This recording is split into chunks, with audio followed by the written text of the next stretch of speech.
ಬಲಭಾಗ ಪಿಂಗಳ ನಾಡಿ, ಎಡಭಾಗ ಎಡಾನಾಡಿ. ಏನಿದು? 72,000 ನಾಡಿಗಳಲ್ಲಿ ನಿಮ್ಮ ಬೆನ್ನುಹುರಿ ಬಲಭಾಗದಲ್ಲಿ ಒಂದು ನರ, ಎಡಭಾಗದಲ್ಲಿ ಒಂದು ನರ, ನಿಮ್ಮ ಸ್ಪೈನಲ್ ಕಾರ್ಡ್ ಆ ಮೂಳೆಗಳು ಮಧ್ಯದಲ್ಲಿ ತೂತ, ಕೂದಲಿಗಿನ್ನ ಸಣ್ಣ ತೂತ, ಅದನ್ನು ಪಿಂಗಳ ನಾಡಿ ಅಂತಾರೆ. ಅಲ್ಲಿ ನರ ಇಲ್ಲ, ಬರೀ ತೂತ. ಅದು ಆ ತೂತಕ್ಕೆ ನಾಡಿ ಅಂತ ಹೆಸರು. ನಾಡಿ ಅಂದರೆ ನರ, ಪಿಂಗಳ ನಾಡಿ ನರವೇ ಅಲ್ಲ, ಒಂದು ತೂತ. ಅದು ಸಾರಿ, ಸುಷುಮ್ನ ನಾಡಿ ತೂತ ನರ ಅಲ್ಲ. ಈ 3 ನಾಡಿಗಳು ದೇಹದಲ್ಲಿರುವ 72,000 ನರಗಳಿಗೆ ಕನೆಕ್ಟ್ ಆಗಿದೆ. ಸೆಂಟ್ರಲ್ ನರ್ವಸ್ ಸಿಸ್ಟಮ್ ಅಂತ ಕರಿತೀವಿ.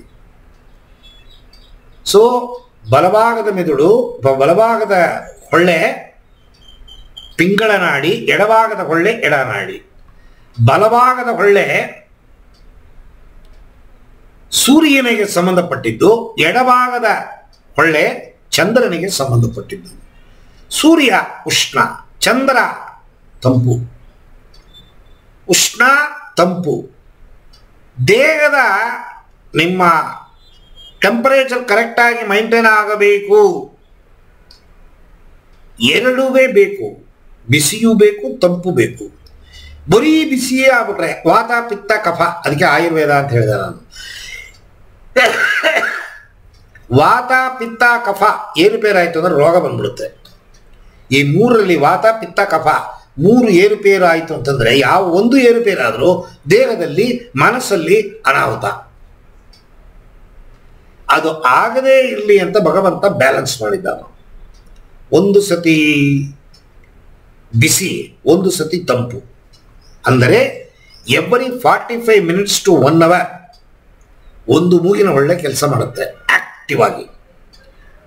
ಸೊ 45 ನಿಮಿಷದಿಂದ 1 ಗಂಟೆ ಕಾಲ, it varies from 1% to another person. ಆದರೆ ಮಿನಿಮಮ್ 45 ನಿಮಿಷಕ್ಕೆ ರಿಥಮ್ ಪ್ಯಾಟರ್ನ್ ಶಿಫ್ಟ್ ಆಗುತ್ತೆ. ಬಲಭಾಗದಿಂದ ಎಡಭಾಗಕ್ಕೆ, ಎಡಭಾಗದಿಂದ ಬಲಭಾಗಕ್ಕೆ. ಬಲಭಾಗ ಮೊದಲ, ಎಡಭಾಗ ಮೊದಲ.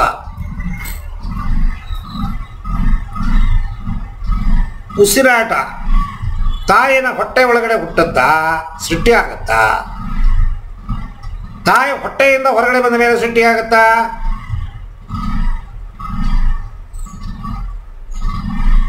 ತಾಯಿ ಹೊರಗಡೆ ಬಂದ ಮೇಲೆ ಸೃಷ್ಟಿ ಆಗತ್ತೆ. ಹೃದಯದ ಬಡತ ಇರುತ್ತೆ ಒಳಗಿದ್ದಾಗ, ಗರ್ಭದ ಒಳಗಡೆ ಇದ್ದಾಗ ಹೃದಯದ ಬಡತ ಇರುತ್ತೆ, ಶ್ವಾಸ ನಡೆಯಲ್ಲ. ಆ ಶ್ವಾಸ ತಾಯಿ ಯೋನಿಯಿಂದ ಹೊರಗಡೆ ಬಂದಿದ ತಕ್ಷಣ ಕೆಲವು ಮಕ್ಕಳು ಹುಟ್ಟುವಾಗಲೇ ಉಸಿರಾಟದ ಜೊತೆಗೆ ಹುಟ್ಟುತ್ತೆ. ಕೆಲವು ಮಕ್ಕಳು ಹುಟ್ಟಿದ ಮೇಲೆ ಅದನ್ನು ಅಲ್ಲಾಡಿಸ್ತಾರೆ, ಉಸಿರು ಬರಲ್ಲ. ಹೊಡಿತಾರೆ, ಉಸಿರು ಬರಲ್ಲ. ಉಲ್ಕ್ತಾರೆ, ಉಸಿರು ಬರಲ್ಲ. ಹೇಗೋ ಒಂದು ಟೈಮಲ್ಲಿ ಉಸಿರಾಟ ಸ್ಟಾರ್ಟ್ ಆಗೋಗುತ್ತೆ. ಆ ಸ್ಟಾರ್ಟ್ ಆಗೋ ಟೈಮಲ್ಲಿ ಬಲಭಾಗದಿಂದ ಸ್ಟಾರ್ಟ್ ಆಗತ್ತಾ, ಎಡಭಾಗದಿಂದ ಸ್ಟಾರ್ಟ್ ಆಗತ್ತಾ ಲೆಕ್ಕ. ಬಲಭಾಗದಿಂದ ಸ್ಟಾರ್ಟ್ ಆದರೆ ಇಂತಿಂಥ ನಕ್ಷತ್ರಗಳು, ಎಡಭಾಗದಿಂದ ಸ್ಟಾರ್ಟ್ ಆದರೆ ಇಂತಿಂಥ ನಕ್ಷತ್ರಗಳು. ಆ ಗಡಿಗೆ, ಟೈಮು, ವೇಳೆ, ಅದಕ್ಕೆ ಇದು ಅಸ್ಟ್ರಾಲಜಿಗೆ ಸಂಬಂಧಪಟ್ಟಿದೆ. ಸ್ವರಯೋಗ ಅನ್ನೋದು ಅಸ್ಟ್ರಾಲಜಿ, ಇನ್ ಅಂಡ್ ಔಟ್. ನೀವು ಬೇರೆ ವಿಚಾರಗಳನ್ನು ತಿಳ್ಕೋಬೋದೇ ಹೊರತು ಪರಿಪೂರ್ಣತೆಯನ್ನು ಪಡಿಬೇಕು ಅಂತಂದ್ರೆ ಅಸ್ಟ್ರಾಲಜಿಯನ್ನು ಇದರ ಜೊತೆಗೆ ಸೇರಿಕೊಂಡು ಕಲಿಬೇಕು.